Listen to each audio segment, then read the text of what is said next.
So, good afternoon, everyone. Thank you for adjusting to the timing. We wanted to make sure that we do not overlap our midday with the speech of President von der Leyen currently in Tirana. And before we give you the floor, briefly, we have two announcements for you today. Well, first and foremost, and on behalf of the entire Commission, let me express our solidarity with the people of Slovakia following the train collision that took place this morning near Rožňava. Our thoughts are with all those injured, their loved ones, and the first responders who are working at the scene. We join the Slovak government in hoping for the full and speedy recovery of all those affected. Passons maintenant à un rappel. Le commissaire McGrath participe à la réunion du Conseil Justice et Affaires intérieures qui a lieu aujourd'hui au Luxembourg. À l'agenda figurent notamment des discussions sur l'évolution de l'état de droit dans le domaine de la justice et les efforts de l'Union européenne pour lutter contre l'impunité des crimes commis par la Russie dans le cadre de la guerre en Ukraine, en particulier sur le tribunal spécial pour le crime d'agression contre l'Ukraine. Les discussions porteront également sur l'avenir de Eurojust et sur l'accès aux données pour des enquêtes pénales efficaces. Le commissaire McGrath participera à la conférence de presse qui suivra la réunion aux alentours de 15h15. Comme d'habitude, nous vous invitons à réserver vos questions sur les points à l'agenda de la réunion du Conseil à la conférence de presse dédiée. Et voilà pour nos annonces. Passons maintenant à vos questions. Jorge. Hello, Paula.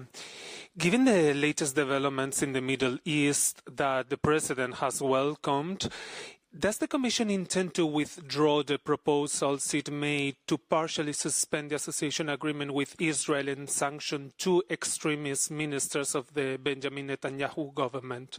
Thank you. Thank you, Jorge. Before giving the floor to Anwar, obviously such measures are proposed in a given context, and if the context change, that could also eventually lead to the change of the proposal.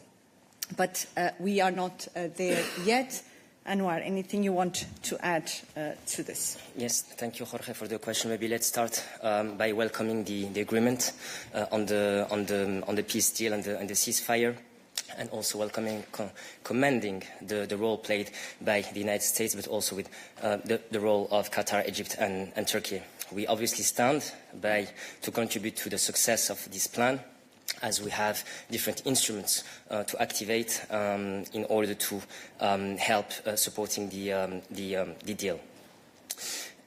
We can also reiterate here the role that we have played in supporting governance and the reform of the PA, and together with the Palestine donor group, the reconstruction instrument, in terms of reconstruction of Gaza. That was for the context. Now, in terms of the measures on the table, the forthcoming Foreign Affairs Council will offer an opportunity to discuss the way forward. Thank you. Thank you, Anwar. And the Foreign Affairs questions, Nuruddin. Anwar, when the European Commission and the High Representative proposed the sanction against Israel, this was related related to the violation by Israel of the Article 2 of the Association Agreement. Yes, today there are historical or very impressive summit in Sharm el-Sheikh. There are impressive pictures of the hostage and the Palestinian coming back, etc., etc. But still, 10% of the population of Gaza had been disseminated, either killed or injured, according to the Israeli reports, 83% of these victims are among civilians. So my question is, if the European Commission take into account in any kind of reviewing its own proposal these facts of the civilians killed, of the International Criminal Court warrant arrest against Netanyahu, the situation in the West Bank. So there should be an impact, sure, but if the European Commission is come one day to review its proposals, will the Commission commit itself to respect, let's say, the legal parameters at least? My second question, if you don't mind, is about the Palestinian Authority role in Gaza. The plan you are commending, Trump plan, gave no place for the Palestinian Authority in Gaza, and there are, of course, many questions, but which role do European Union see for the Palestinian Authority in dealing with the Gaza reconstruction, etc.? Thank you. Thank you, Nordin, for the question. On your first point, needless to say that we remain committed to our values. As for the measures that you are also raising here, I have already addressed the issue. Let's not preempt or prejudge the discussions that will be taking place amongst member states in the upcoming Foreign Affairs Council. Now, you mentioned the role of the Palestinian Authority. We would like to see, as EU, a more prominent role for the Palestinian Authority and more clear steps towards a political horizon for Palestinian statehood and the two-state solution based on the principles endorsed by a large majority of UN member states. That's clear. Thank you. The questions to... Yes, Nuruddin, go ahead. On Rafah, High Representative said it will be deployed in the crossing Rafah on Wednesday. Can you give us some, or update us with some details regarding the number of the officials, what they are doing? Will this mission be extended? What about UPOL COPS, also the second mission in the West Bank? Thank you. Before addressing the point of our CSDP missions, let me again here stress the scope and depth of our toolbox that we're ready to activate in terms of the situation on the ground. We have a unique expertise for the day after in Gaza. And in light of such, we are ready to activate all our instruments in our toolbox to support the implementation of the deal. On reconstruction, as said, point 10 and 11 of the peace plan, with the instrument announced by the President at the State of the Union. On the two-state solution, points 19 and 20 of the plan, with the Global Alliance for the implementation of the two-state solution. On humanitarian, looking at our first place in terms of being donors to Palestine with over 500 million euros since October 2023, and the newly established Palestine donor group that will catalyze political support for a viable future governance of a Palestinian state, including in terms of implementation of the reforms. Same goes for financial assistance, with our long-standing vital support to the Palestinian Authority, with 1.6 billion euros for the years 25 and 27 to keep the Palestinian Authority afloat, and thereby the horizon of a two-state solution. Within that framework, we also have indeed our CSDP toolbox that we are activating, as the High Representative announced, for next Wednesday, and this is part of the point 8 of the deal, to show that we are bringing direct contributions to the peace plan that we have commanded. So, indeed, in terms of EUBAM Rafah, we are redeploying our civilian border assistance mission, and this is as of Wednesday, when the Rafah crossing point will be reopened. In addition, we also have the EUPOL COPS mission, which supports the Palestinian civil police and wider justice institutions, thereby improving the security of the Palestinian population and reinforcing the rule of law. What does it mean in terms of reactivating the civilian mission on the ground? by redeploying it, we will actually allow the Rafah crossing point, basically between Gaza and Egypt, to serve as a point of A, entry to Gaza, and B, exit from Gaza for individuals agreed by the parties, including those requiring medical care and accompanying persons. So this is, in one sentence, the rationale and scope of us reactivating the mission. Thank you. Please.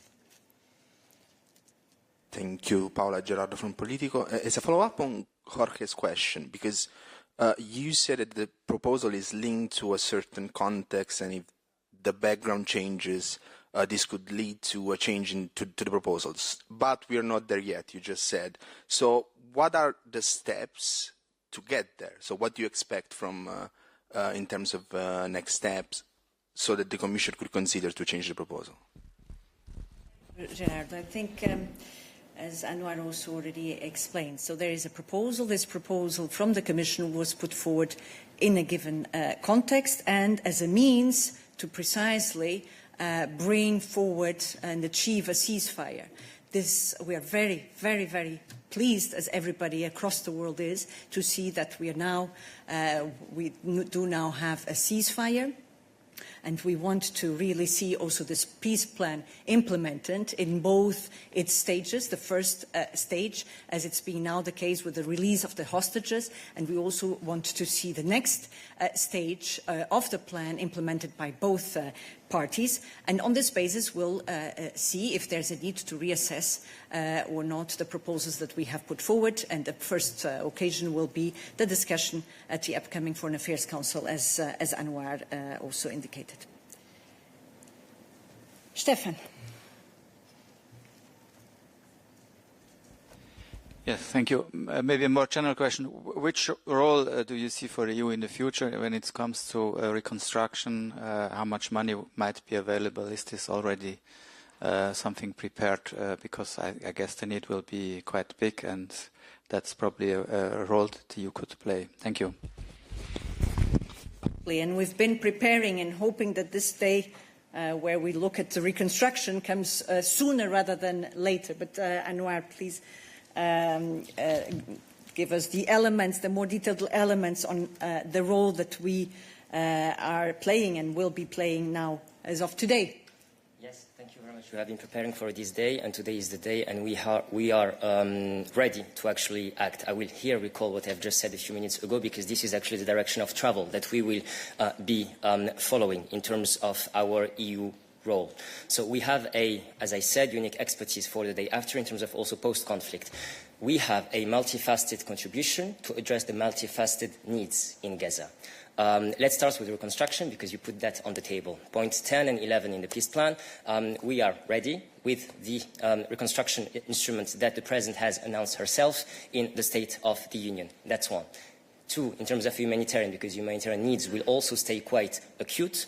We have been the largest donor to the Palestinians since October 2023, with over 500 million euros. And with the newly established Palestine donor group, we will also use that instrument to catalyze the political support that is needed for the viable future governance of a Palestinian state.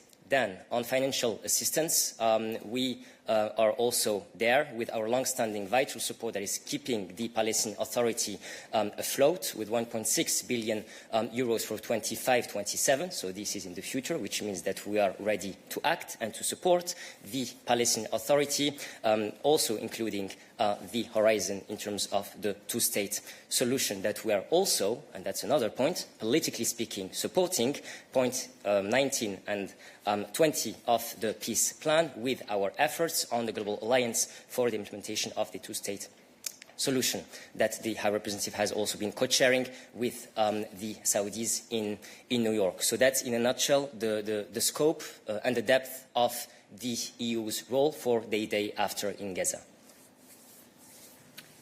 Thank you. Yes, please. Nicoletta Ayunta for Euractiv. Can you please clarify when was the last time that HRVP Callas met with External Action Service official Martin Selmayr? Thank you.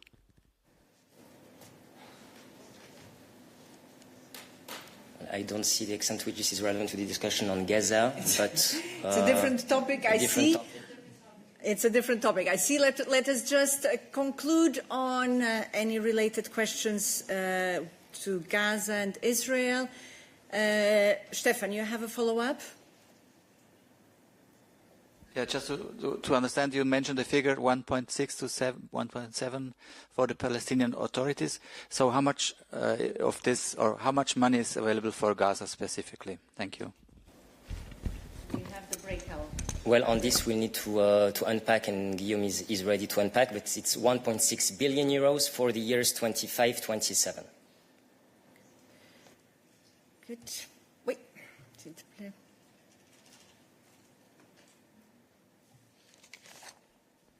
Oui, bonjour, Mathieu Billon pour l'Agence Europe.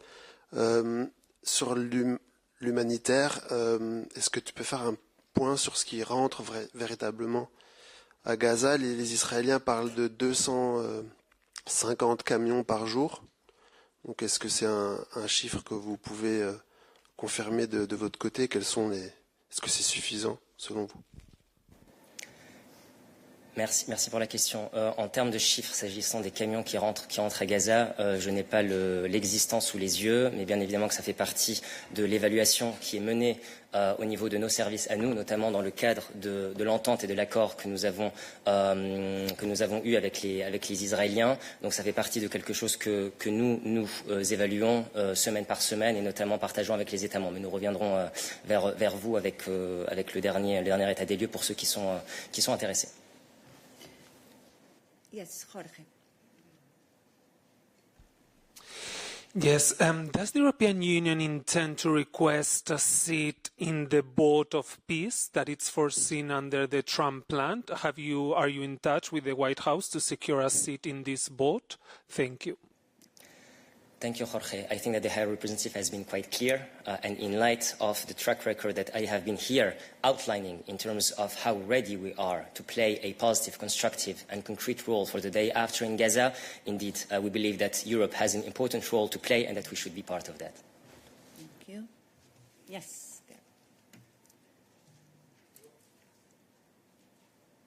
Since you have been repeating, I'm Gabriele Annunziati from Agenzia Nova. You have been repeating several times that Russia should repay for the reconstruction of Ukraine.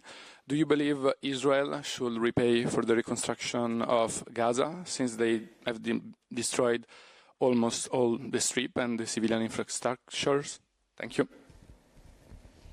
Thank you, Gabriele. It's definitely an interesting question on which I would not have any comment at this stage. Nikolaus. Thank you, Nicholas Komai, for your active. I understand the Commission will not be present at today's meeting, yet the Commission is meeting Western Balkan leaders who the President met just 2 weeks ago. Can you elaborate why the Commission has prioritized this Western Balkan meeting over this Sharm el-Sheikh meeting?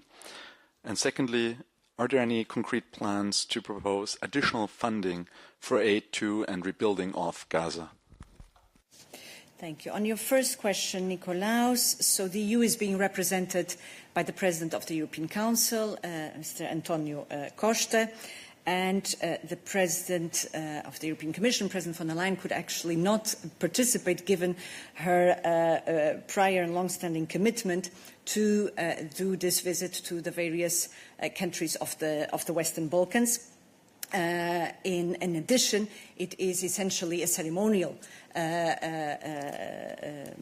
event that is taking place. So in the end, this was the division of tasks between the President of the European Council and the President of the European Commission.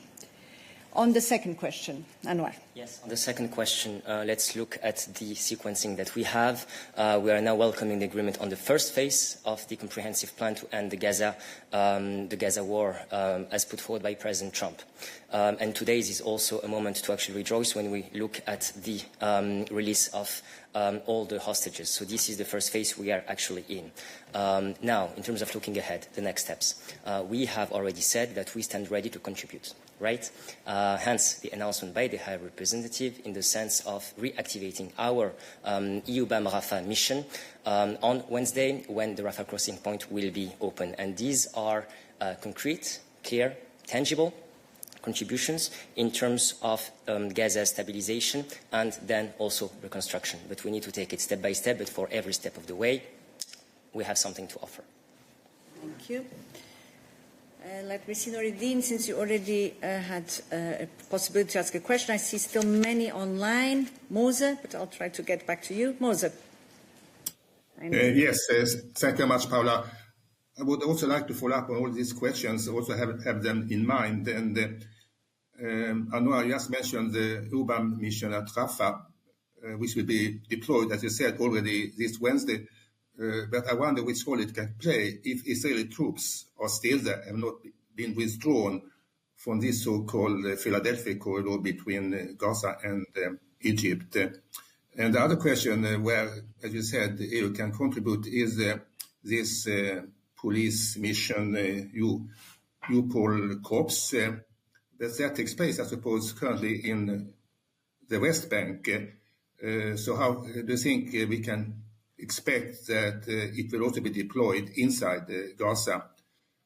And thirdly, they would mention that all these actions which EU will and can contribute to in the coming steps of the implementation of the Trump plan, that would, I suppose, require that EU will be able to influence the implementation. And as someone already asked, I mean, the Trump plan said that a task force will be formed by representatives from United States, Qatar, Egypt, and Turkey, and countries to be agreed upon by the parties to follow up exactly this implementation in all the other steps, 20 altogether. And the question is, has EU or any EU member state been invited to that board until now? Thank you.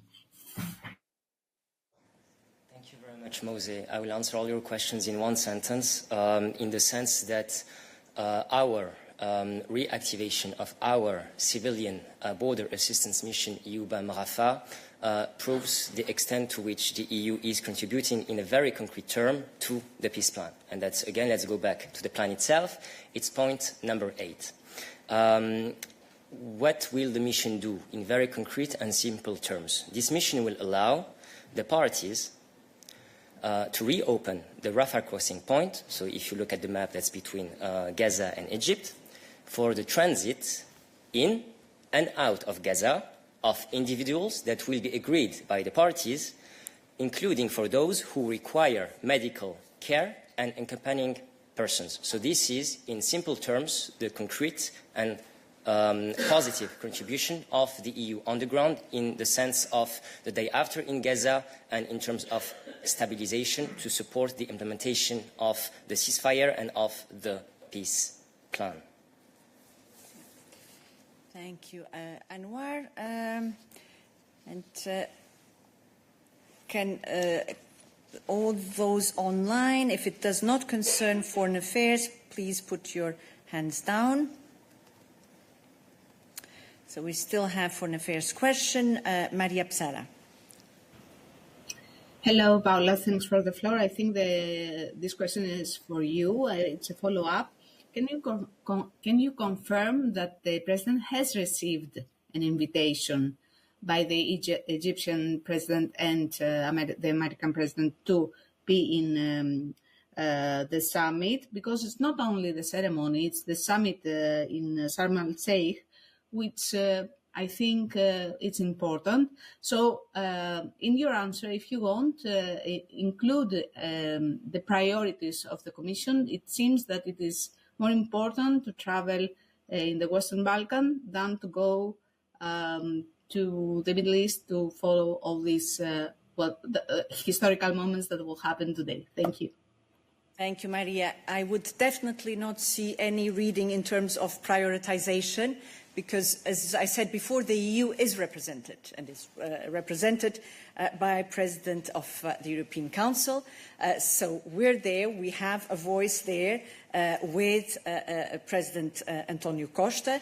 And as said, when it comes to then the action that will follow, the President of the European Commission is absolutely committed to mobilizing all the tools that we have to really contribute to the day after, to the day that we've all been waiting for, to the reconstruction of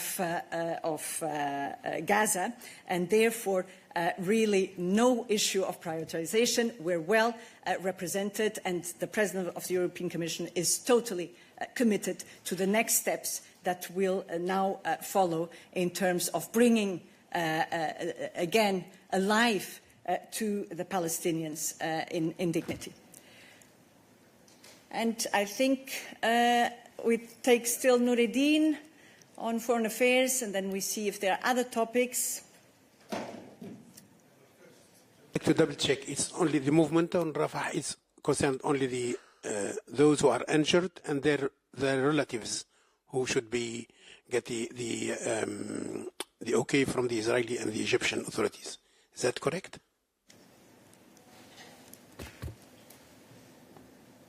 So the list of individuals is agreed by the parties, and I will not be able to hear explicit here for security reasons, obviously. And for these individuals, it's about entry to Gaza via the Rafah crossing point and exit from Gaza through the Rafah crossing point, including, which means not exclusively, about medical care for those who are part of this list of individuals agreed by the parties. The question is about the Peace Council.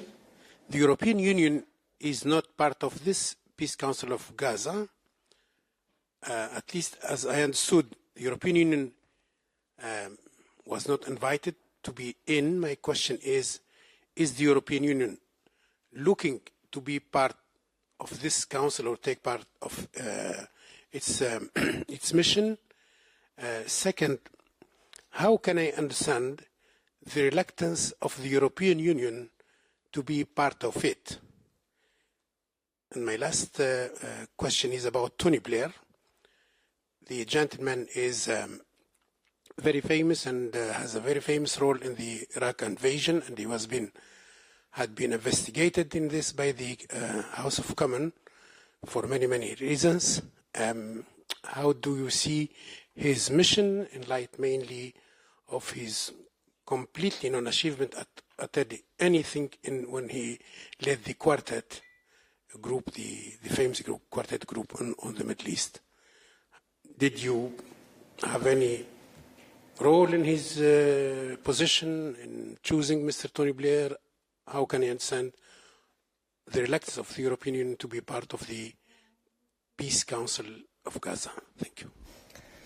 Thank you. No comments on the gentleman, that's one. Two, as I said, indeed, we're ready to take our fair share and to play our role in the day after in Gaza, including on the board of peace, looking at our track record, looking at our multifaceted tool that we can activate to address the multifaceted needs in Gaza. And we have been clear about that, including the High Representative herself. Thank you. And with this, we move to a different topic. If it's still foreign affairs, then please raise your hand. No more questions to Anwar, I see. Then, yes, you had a question. It's Anwar. It's the External Action Service. Yeah, I think it will, if you can repeat it. Yeah, I just wanted to know when was the last meeting between HRVP Callas and Martin Selmayr, External Action Service official, and why? Thank you. Anita, for the External Action Service, would we have any information to share on this. Let me say it this way. It's an unusual question because there are meetings between staff and members of the college continuously. But Anita, anything else that you would like or would know about this? Absolutely correct, Paula, and also the High Representative is always in touch with her ambassadors, and the last meeting they had was with the occasion of the funeral of Pope Francis this year. Very good. Any other question to Anita? No, we can move on. Nikolaus?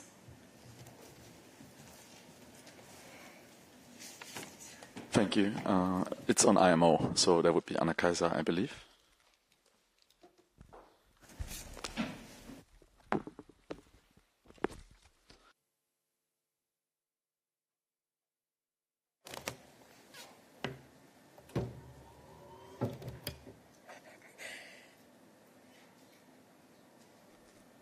No, go ahead.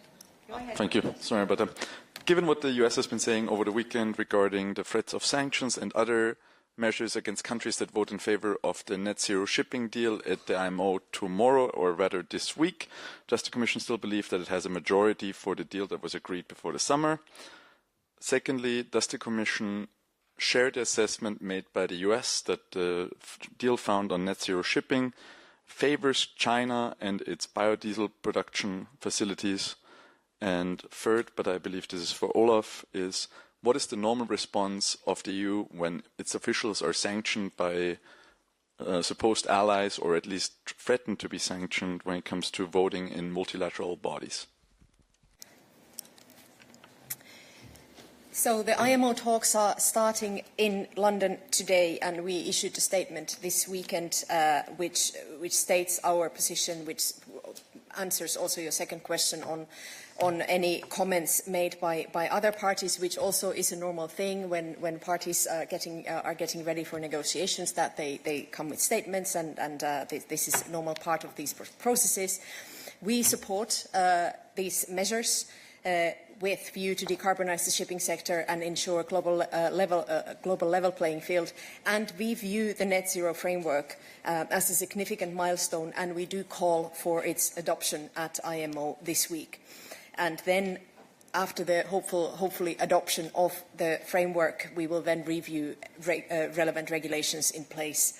Afterwards, we have two pieces of legislation that foresee a review clause. In this case, it's the ETS Maritime and Fuel EU. But first, we will have an intense week of negotiations. Then, if my memory serves, we have the vote foreseen for Friday, and we will then be able to know more. But at this stage, we are very much ready to go to London to start with these negotiations. We have our team in place. And we have our established EU position, which has been coordinated by the Council, meaning that our member states have agreed on a common EU position, and this is then expressed by the member states acting jointly at these talks. And this common position is to support the net zero framework later this week.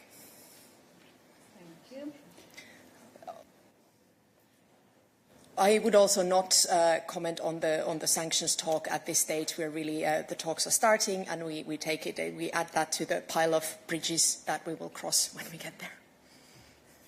Thank you, Anna Kaiser. Other questions to Anna Kaiser? Yes, Gerardo. Yeah, a follow up on this one. Is the Commission afraid that this position at the IMO could open a confrontation with the US in this period of stability in terms of EU-US relations? We're not afraid when we enter international negotiations. We have done a lot of preparation, a lot of outreach. We have a very solid position, and both before we go to the negotiations as well as during the negotiations, we do not have anything to be afraid of. We have our standard ways of engaging through diplomacy, through negotiations, through contacts there, and the process is about to start, and we are hoping for a successful outcome on Friday. Very good. Other questions to Anna Kaiser? No, I don't see any other topics. Yes?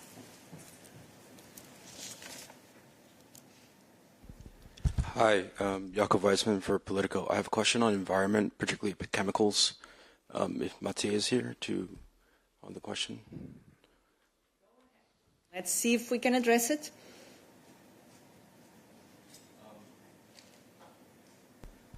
My question is on the pending REACH revision that's supposed to land by the end of Q4, the end of the year.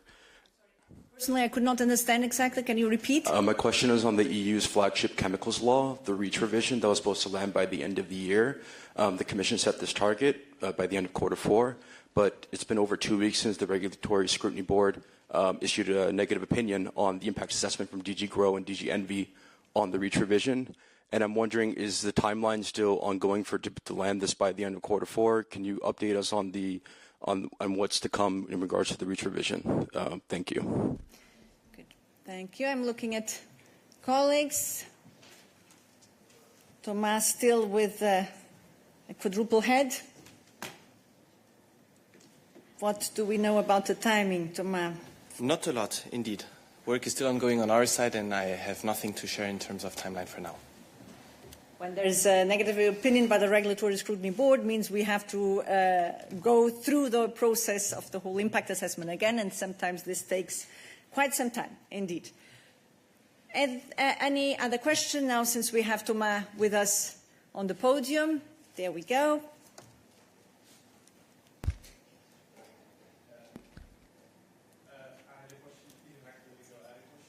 Oh, how many are you in? Or always new faces? Tell us. Last night, the Dutch government announced that it seized control of a Dutch-based yet Chinese-owned chips maker, Nexperia. They cited concerns about tech leakage, and they also said that they want to secure European chips supply. Since European chip supply and European economic security and EU-China relations are also priorities of this Commission, I wanted to know if the Commission was notified about this move and whether there is any comment on the matter. This question will actually be for Olaf, or it will be you'll have a tandem. Very good. So you start, Olaf. Yeah. Where am I looking? Peter, here. Oh, there you are. Okay, thanks. Yeah. Okay, so thanks for your question. What we can say in response is this: the Commission has been in close contact with Dutch authorities on this matter. The measure in question was taken by the Dutch government to ensure security of supply in a strategically sensitive sector. In so doing, the Dutch government is addressing a potential risk to both Dutch and wider European economic security. Specifically, the measure aims to safeguard on Dutch and European soil crucial technological knowledge and capabilities. We would recall that protecting technology security is a priority of the EU's economic security strategy, and going forward we will continue engaging with the Dutch authorities as we look at next possible steps. And now comes your take, Thomas. I'm happy to complement from a CHIPS perspective. In the CHIPS Act, you know very well, Peter. So, of course, we're continuing our work to attract investments to Europe. I mean, with the CHIPS Act, we have already attracted more than 80 billion of investments here to the European Union. So the work in a parallel track, so without going further than into what Olaf said, but our work here at EU level to secure our independence when it comes to chips and semiconductors remain fully ongoing. Thank you. Now, since I have the two gentlemen on the podium and I have two online questions, are these two questions for either Thomas or Olaf?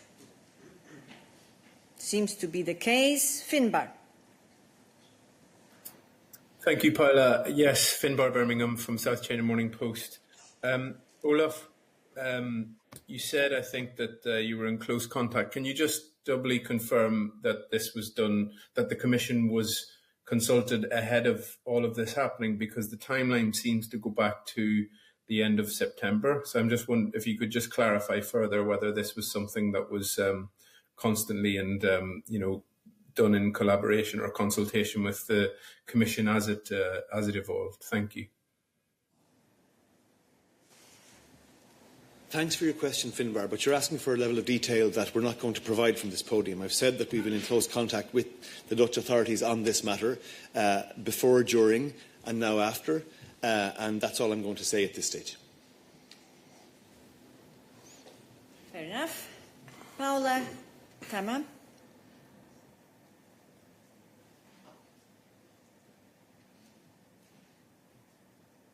If you could tell us if the Commission considered the nationalization of Nexperia a proportionate move from the Dutch government. Paula, the sound is very bad.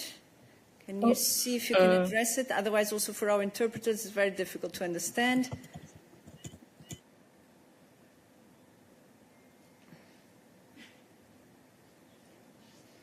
While Paula is fixing her sound, Federica Bianchi also to either Thomas or Olaf.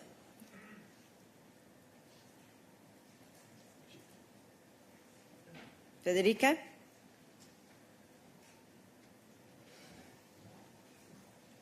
Hello, can you hear me? Yes, Federica. Yes, hi. It's not for them, actually. It's still on Palestine, if I may. No, we have concluded for today. We had more than 30 minutes, rightly so, because it is top news of the day, but we still have other questions. So I ask you for your understanding that we will not reopen that topic today. Now, Paula, do you want to try again?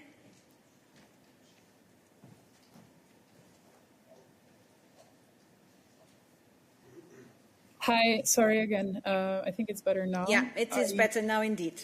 Thank you. Thank you so much. Sorry about that. Olaf, I wanted to ask, does the Commission think that the nationalization of Xperia is a proportionate measure from the Dutch government? Thank you so much. Thank you for your question, Paula. I'm not going to provide further commentary from the Commission perspective at this point beyond what I've already said. If that changes, you'll be the first to know. That's quite a commitment, Olaf. Okay, we noted. Good. Any other question to Thomas or Olaf? Trying to see if there are colleagues who haven't asked questions yet. But Jorge, go ahead. Yes, it's for Olaf. It's about the issue of China and rare earths that we commented on Friday. We remember that when it was the last EU-China summit, the president was very happy to announce that both sides had concluded an agreement on what she called an upgraded export supply mechanism on critical raw materials. Do you believe that after these latest restrictions, this mechanism is effectively dead and you need to start the negotiations from scratch? Thank you. Thanks, Jorge. I don't have anything substantial to add to what I said from this podium last week, which is that clearly we are concerned by this latest development, this announcement from China. We're looking into the details, and there are many details. So that's not just kind of an easy thing to say. There's a lot to analyse here, and we need to do it carefully before we decide on the next steps. You're completely correct that President von der Leyen and President Costa discussed these matters with their Chinese counterparts in July. There were commitments arising from that. Now we need to look at how the full picture is with these latest developments. We're doing that work, and once we have greater clarity, we will be able to tell you what action, if any, we're taking here. I can't say more for now. Other questions for the gentleman here? No. Any other question? Oliver.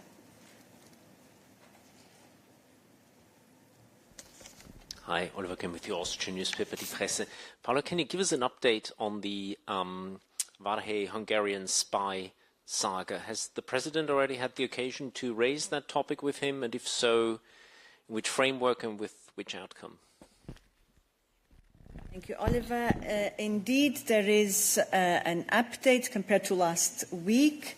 So President von der Leyen met Commissioner Vaheli yesterday before leaving to the Western Balkans. The President asked the Commissioner whether he was aware of any recruitment attempts by Hungarian intelligence services targeting the European Commission staff while he was at the permanent representation of Hungary. The Commissioner said he was not aware of these attempts, so this is the update we can provide you with.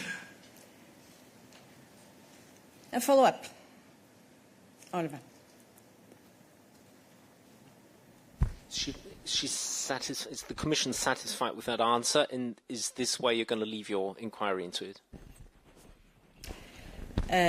The President is pleased to having sat down with the Commissioner on this issue, and the inquiry, the working group that was established, will continue its work on this subject. Carl?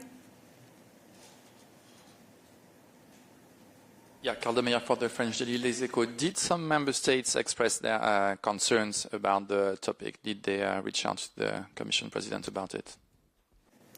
Looking to Balázs, we're not aware of any such concerns expressed towards the European Commission. We've seen several reports of concerns raised, but to our knowledge, none of them addressed and expressed towards the Commission. Yeah. On this topic, has the Commission taken any preventive measures while there is this investigation? In particular, is he being restricted from handling files? Thank you. Balázs, you want to come in on this question regarding next steps, basically? Can you actually repeat your question, please?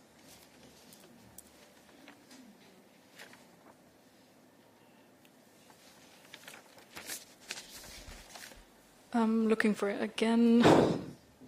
Yeah, if the Commission has taken any preventive measures while there is this investigation, and if he's currently restricted from handling any files. Thank you. So you're talking about Commissioner Várhelyi. I think our position has been shared by Paula, so we have nothing to add on that front. And indeed, there is an ongoing line of work carried out by the internal group, which has been set up to this end. And of course, because it's a matter of operational security, we will not be able to characterize the work that is ongoing at the moment. Yeah. Nothing else to add on this topic. And with this, we come to the end of our midday. Thank you also for adjusting to a later start and therefore a later end. Wish you a good afternoon.